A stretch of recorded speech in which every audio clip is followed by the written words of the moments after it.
तो हम लोग पढ़ रहे थे ना केमिकल इक्विलिब्रियम। तो क्लोज सिस्टम में कराते हैं तभी इक्विलिब्रियम कंडीशन अचीव होता है। ठीक है, तो सबका अपना कंडीशन।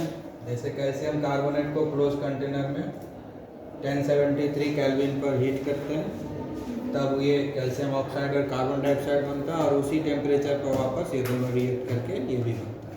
ठीक है, क्लोज कंटेनर। तो इसमें अगर हम ऐसे तो ठीक है, लेकिन हम कैसे पहचानेंगे कि इक्विलिब्रियम में ये आ गया? कैसे पहचानेंगे? इस केस में कैसे पहचानेंगे ये आ गया है इक्विलिब्रियम में? प्रेशर हो जाएगा कांस्टेंट, है ना। इस केस में क्या हो जाएगा? प्रेशर। कैसे हम पहचानेंगे? प्रेशर जो है कांस्टेंट है। टेम्परेचर तो हम पहले से कांस्टेंट बना के रखे हैं 1073 केल्विन, उसमें तो हम कुछ चेंज कर ही नहीं रहे ना। तो वो तो हम नहीं कह सकते कि टेम्परेचर कांस्टेंट है, क्योंकि वो तो हम बना के रखे हुए हैं। तो इसमें कुछ तो ऑब्जर्वेबल प्रॉपर्टीज होगा जिससे हम पता कर सकते हैं कि ये आ गया है इक्विलिब्रियम में, है? तो कैसे पता करेंगे? इस केस में प्रेशर कांस्टेंट हो जाएगा। तो हर केमिकल रिएक्शन में कुछ ना कुछ मेजरेबल प्रॉपर्टीज होगा जो कांस्टेंट हो जाएगा। ठीक है, जैसे अगर हम इस केस में देखें तो हाइड्रोजन क्या होता है? कलरलेस है। हाइड्रोजन कलरलेस है, लेकिन आयोडीन कैसा होता है? डीप वायलेट होता है ना। आयोडीन का कलर कैसा होता है? डीप वायलेट होता है ना। जब रिएक्शन होगा तो आयोडीन कंज्यूम होगा शुरुआत में, तो धीरे धीरे वायलेट कलर घटता जाएगा। लेकिन एक समय आएगा जब वायलेट कलर घटना बंद हो जाएगा, कांस्टेंट हो जाएगा। तो इसमें क्या होगा? कलर कांस्टेंट हो जाएगा ना। इसमें क्या कांस्टेंट हो जाएगा? Colour concentration. कलर कॉन्सेंट्रेशन क्या हो जाएगा? कांस्टेंट हो जाएगा। तब ना हम पहचानेंगे कि आ गया है ये इक्विलिब्रियम। तो हर केस में हम प्रेशर से ही पता नहीं कर सकते। हर केमिकल रिएक्शन में अलग अलग मेजरेबल प्रॉपर्टीज होता है, वो हमको पता भी होना चाहिए। तो जब हम ये हाइड्रोजन आयोडाइन का रिएक्शन करवाएंगे तो आयोडीन का कलर धीरे धीरे फेडेड हो जाएगा। शुरुआत में जब रिएक्शन नहीं हो तो डीप वायलेट रहेगा, धीरे धीरे वो डीप वायलेट क्या हो जाएगा? फेड होते रहेगा, और फेडेड होते होते एक जगह आकर के उससे बहुत ज़्यादा फेड नहीं होगा। आए बस समझ में? मतलब ये जो डीप वायलेट कलर है धीरे धीरे लाइट होता जाएगा, लेकिन लाइट होने का भी एक लिमिटेशन है, उससे और ज़्यादा लाइट नहीं होने वाला है। मतलब अब वो कलर कम नहीं हो रहा है, मतलब अब आयोडीन का कंजम्पशन बंद हो गया। हमको लगता है कंजम्पशन बंद हो गया, बंद हुआ नहीं है, बल्कि आयोडीन रीजेनरेट हो जाता है। इसीलिए हमको लगता है कि अब रिएक्शन नहीं हो रहा है। तो क्या होगा? कलर कॉन्सेंट्रेशन कांस्टेंट हो जाएगा।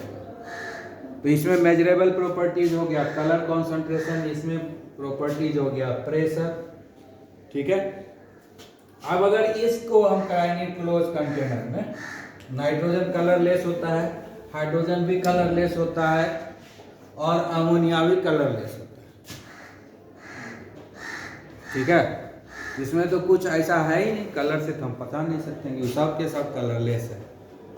तो कैसे पहचानेंगे कि इक्विलिब्रियम अचीव हो गया? प्रेशर, क्योंकि सब गैस है, ये भी गैस है, ये भी गैस है, ये भी गैस है, सब गैस है ना। प्रेशर कांस्टेंट हो जाएगा। क्या हो जाएगा? प्रेशर कांस्टेंट जैसे ही होगा हम समझ जाएंगे कि रिएक्शन जो है इक्विलिब्रियम को अचीव कर लिया है। समझ में आ गया? आया बात समझ में कि नहीं? ठीक है, उसके बाद हम लोग और एक एग्जांपल लेते हैं।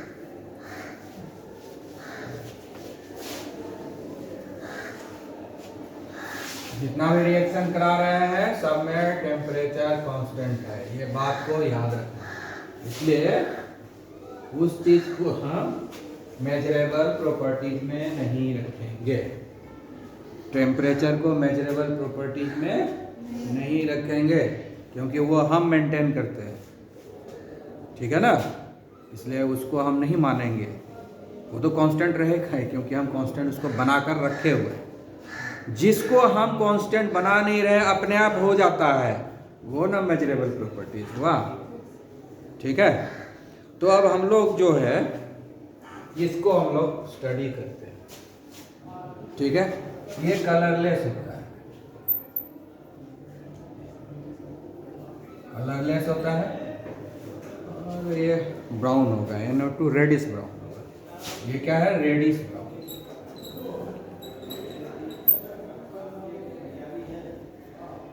ठीक है, ये रेडिश ब्राउन होगा।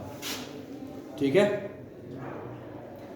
अब क्या करते हैं कि हम लोग जो N2O4 दो कंटेनर ले लेते हैं, दो कंटेनर लेते हैं। ठीक है, एक N2O4 को, एक कंटेनर ये है, इसमें N2O4 रखा हुआ है। ठीक है, और इसको हम आइस में रख देते हैं, यानी इसका हो गया 273 केल्विन, तब ना आइस होगा। इस कंटेनर को हम रख देते हैं आइस में, ये कलरलेस ही रहता है, कलरलेस ही रहता है। दूसरा कंटेनर लेते हैं, उसमें N2O4 देते हैं, और इसको हम लोग बॉइलिंग वाटर में रख देते हैं।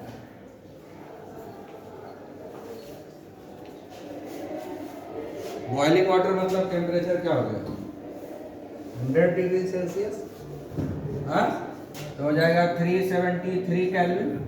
बॉइलिंग वाटर का मतलब क्या होगा? 373 केल्विन, है ना। जब इसको हम बॉइलिंग वाटर में रखेंगे, ठीक है ना, तो इसका कलर आता है रेडिश ब्राउन हो जाता है। एक कलर क्या हो जाता है?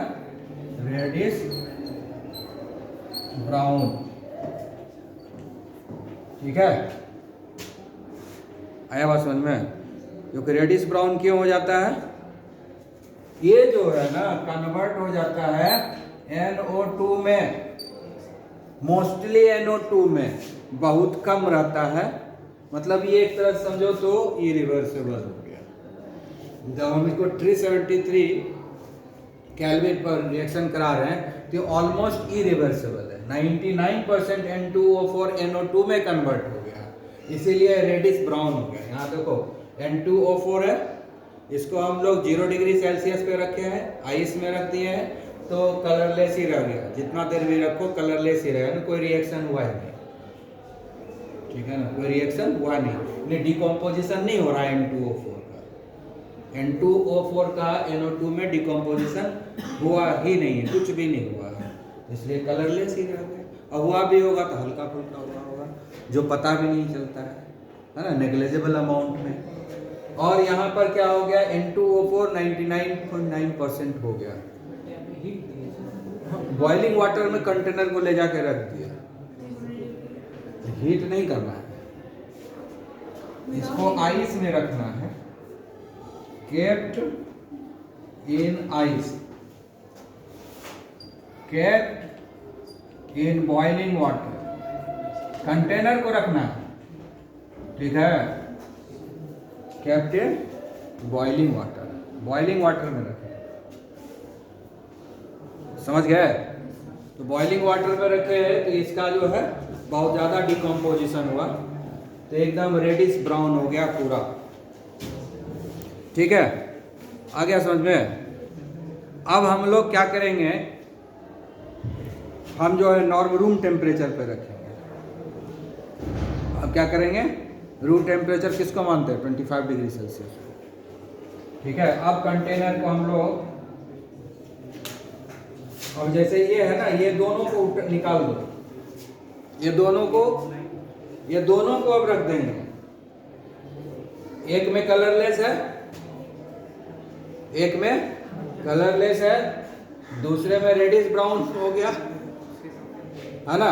अब ये जब रिएक्शन हो गया तो मान लो कि ये लगभग 99% ही है, 99.9% ये है, 0.1% ये है, तो रेडिश ब्राउन दिख रहा है।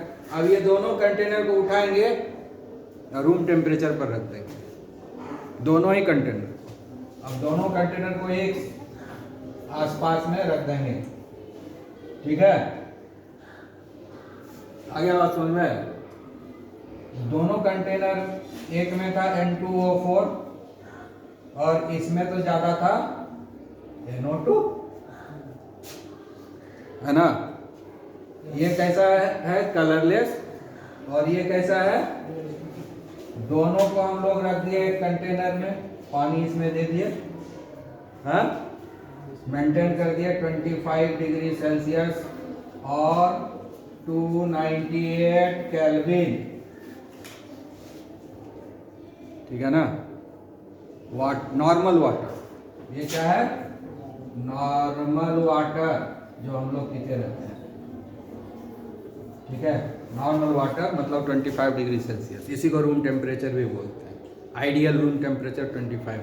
अगर 25 डिग्री सेल्सियस हमको पूरी ज़िंदगी मिलते रहे तो बीमारी जल्दी नहीं होगी। हमारा बॉडी बना है इसी के लिए।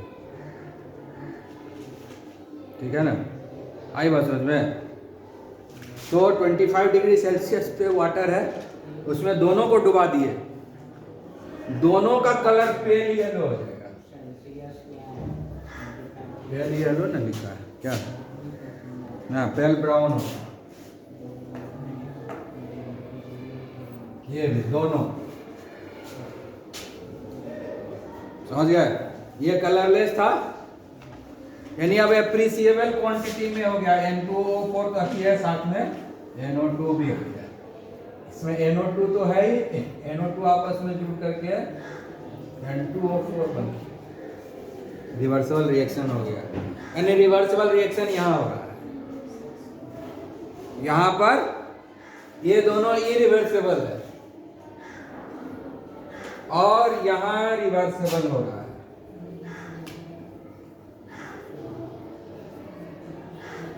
तो सेम रिएक्शन है जो इरिवर्सिबल और रिवर्सिबल होगा। कंडीशन ओरिएंटेड, ये इरिवर्सिबल, ये भी इरिवर्सिबल और ये रिवर्सिबल। समझ गए, आया बात समझ में, हाँ। तो इसमें क्या होगा कि कलर जो है पेल ब्राउन आकर के कांस्टेंट हो जाएगा, है ना। जैसे ही होगा, इसमें ये कलरलेस है तो धीरे धीरे इसमें पेल ब्राउन कलर आना शुरू हो जाएगा। ये डीप ब्राउन है, धीरे धीरे डीप ब्राउन घटते घटते पेल ब्राउन पर आकर के रुक जाएगा। अब दोनों ही कंटेनर का कलर सेम हो जाएगा, समझे। तो ये हुआ स्टेट ऑफ इक्विलिब्रियम। यहाँ स्टेट ऑफ इक्विलिब्रियम अचीव हुआ, क्योंकि यहाँ पर रिवर्सिबल। अब देखो, यहाँ भी कंटेनर क्लोज है, यहाँ भी कंटेनर क्लोज है, लेकिन ये इरिवर्सिबल रिएक्शन है। यानी क्लोज कंटेनर हो गया, इसका मतलब नहीं है कि वो रिवर्सिबल हो ही जाएगा। ये दोनों इरिवर्सिबल है ना, ये भी तो कंटेनर क्लोज है, ये भी कंटेनर क्लोज है, दोनों ही कंटेनर क्लोज है, लेकिन अलग अलग कंडीशन में रखा हुआ है। ठीक है, तो कंडीशन ओरिएंटेड होता है। रिवर्सिबल रिएक्शन क्या है, कंडीशन ओरिएंटेड होता है। एक पर्टिकुलर कंडीशन में ही रिवर्सिबल रिएक्शन होगा, सारे कंडीशन में रिवर्सिबल रिएक्शन नहीं होगा। और जब रिवर्सिबल रिएक्शन होगा तभी इक्विलिब्रियम अचीव होगा। रिवर्सिबल रिएक्शन नहीं हुआ तो इक्विलिब्रियम अचीव होगा ही नहीं। आ गई बात समझ में, क्लियर।